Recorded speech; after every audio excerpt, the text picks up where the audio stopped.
Have you ever heard of a guy named Ehud? Kind of a weird name, kind of a weird story, honestly. But we're going to talk about him, how being left-handed apparently was kind of a big deal. And so jump on in. We're going to check it out, and I'll see you in the video. Welcome to the Equipped Disciple channel. My name is Rick McClatchy. I will be your host. We are here to be and to make disciples of Jesus, and we do that through daily devos, through Sunday sermons, and through other discipleship resources. We are here to equip you. All right, here we are. We're going to jump into the story, the account, the historical account of Ehud, the left-handed judge. And so why in the world does being left-handed seem to have such a big impact? Well, we're going to talk about that a little bit, and we're just going to talk about the story and a couple of lessons that I think we can learn from said story, from said account. I don't really like calling it a story because we know that it was a historical account of real, actual people in the Bible. And so sometimes if we say story, we think it's like, made up or, pretend or whatever. So the historical account of Ehud, the second judge mentioned in the book of Judges, we're in chapter 3, and we are going to jump right into the text. We're going to start in verse 12. Yesterday we did verses 7 through 11, talking about Othniel. Had some pretty interesting things to talk about, the 2 secrets of his success. So if you haven't watched that video, you can jump back and check that one out. It's pretty cool. So, and if you'd like and comment and subscribe and do all that fun stuff on the video, that would be great. So here we go. We're going to jump into verse 12. The Israelites, again, did what was evil in the Lord's sight. He gave King Eglon of Moab power over Israel because they had done what was evil in the Lord's sight. After Eglon convinced the Amorites and the Amalekites to join forces with him, he attacked and defeated Israel and took possession of the city of Palms. The Israelites served King Eglon of Moab 18 years. Then the Israelites cried out to the Lord, and he raised up Ehud, son of Gera, a left-handed Benjaminite, as a deliverer for them. The Israelites sent him with the tribute for King Eglon of Moab. So again, we kind of see this time it's 18 years. So the first time we talk about that they lost 8 years because of their serving the king, right? Like because of their sin, because of their abandoning the Lord, because of their worshiping the Baals and the Asherahs. They lost 8 years. Now it's 18 years. So maybe perhaps there's a lesson to be learned there about how things get worse. The longer you stay committed to sin, the worse the impacts of that sin becomes. So we should probably pay attention to that. I'm just saying. So jumping into verse 16, Ehud made himself a double-edged sword, 18 inches long. He strapped it to his right thigh under his clothes and brought the tribute to King Eglon of Moab, who was an extremely fat man. And so that doesn't bode well for him in the story. And so here we go. So when Ehud had finished presenting the tribute, he dismissed the people who had carried it.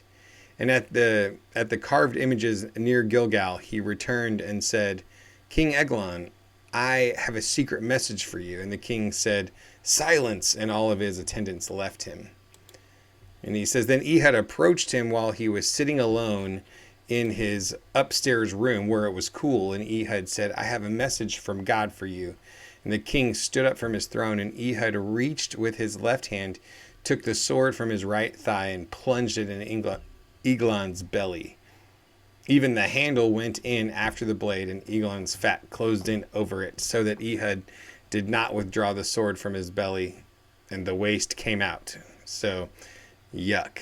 Ehud escaped by the way of the porch, closing and locking the doors of the upstairs room behind him. Ehud was gone when Eglon's servants came in. They looked and found the doors of the upstairs room locked and thought he was relieving himself in the cool room. And just a side note, I was thinking maybe we should rename bathrooms the cool room. And so when you're at someone's house or you're at a restaurant, and you're like, hey, where's the cool room? And then they would tell you where the cool room is. But I digress. The servants waited until they became embarrassed and saw that he had still not opened the doors of the upstairs room. Now, this is before cell phones, and so Not exactly sure how long that time frame was, but they knew that he wasn't doom scrolling. They knew that he wasn't just playing a game on his phone. So when it took this long, they were concerned. And so they got to the point of embarrassment before they checked. And, so they took the key and opened the door, and there was their Lord lying dead on the floor. Ehud escaped while the servants waited. He passed the Jordan near the carved images and reached Seirah. Sounded like a cool way to pronounce that. I'm not really sure how to pronounce that word. After he arrived, he sounded the trumpet throughout the hill country of Ephraim, and the Israelites came down with him from the hill country, and he became their leader. And he told them, "Follow me, because the Lord has handed over your enemies, the Moabites, to you."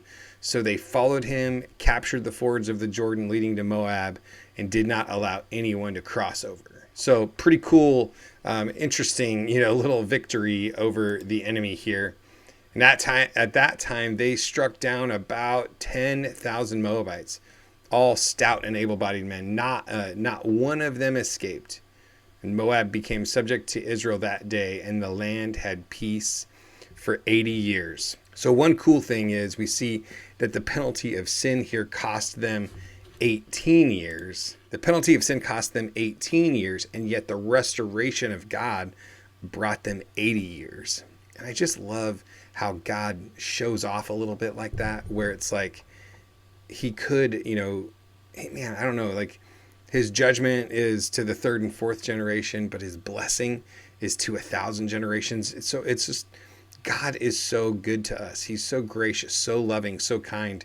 So I just thought that is a worthwhile thing to kind of pull out of the story. And so got a few other lessons, I think. Also just the completeness of the victory, where not one of them escaped. And it's kind of reminiscent of God's initial commands to them. Like, don't let any of them escape. Don't let any of them get away. Don't compromise. The theme of this whole book is failure through compromise, that they're compromising with the enemy, and it caused significant failure in their community. So we want to make sure that we're watching out for that, right? So they forgot the lessons from the previous captivity, and they did what was evil in the sight of the Lord. So they're just not learning the lessons from the previous generation or from the previous time frame, right? So because some of the people would have been alive, and some of the people, would be like the kids of the people, the grandkids of the people, just depending on, where they came in the cycle here. Obviously, this one, the peace lasted for 80 years. So the next generation, will be a little bit separated from that, from remembering what it was like to be in captivity. But still, those who don't know their history are bound to repeat it, right? So it's like, know the history, know the story of maybe your parents, your grandparents, maybe know the history of, know church history to understand what has the church gone through over the 2,000 years since Jesus died on the cross and rose from the dead, so that we don't repeat, terrible mistakes maybe that the local church made through the years. The littlest of details of how God made you actually matter. And this is just kind of pointing to the fact that Ehud was a left-handed person. That was actually kind of frowned upon a lot in, past days. I'm left-handed and I'm awesome. No, and so he was left-handed, and that actually mattered, because then where he stored his dagger was not where they would normally have checked, because they would check your left thigh, right? Because if you're right-handed, that's where you're going to draw from, and that kind of thing. And so him being left-handed actually allowed for this whole thing to play out. And so it's interesting how God uses even the smallest of details of how he makes us to help feed into the very thing that he's called us to do. When fighting the enemy, we don't have to play by his rules. So like Ehud goes in and he does this crazy stuff, right? He's like, he lies to him. He tells him that he's got a word from the Lord, and that word from the Lord happened to be some judgment. But when you're fighting against the enemy, this is where when the Israelites go up against Goliath, they did not learn this lesson from Ehud, and they just stood there in fear for 40 days while he taunted and ridiculed the army of the Lord because for some reason they decided, I guess I have to play by the rules of the enemy. I guess I have to do what Goliath says. So we have to find one person. Well, maybe you don't need to find one person. Maybe you could have the sniper from the rooftop take him out. I don't know.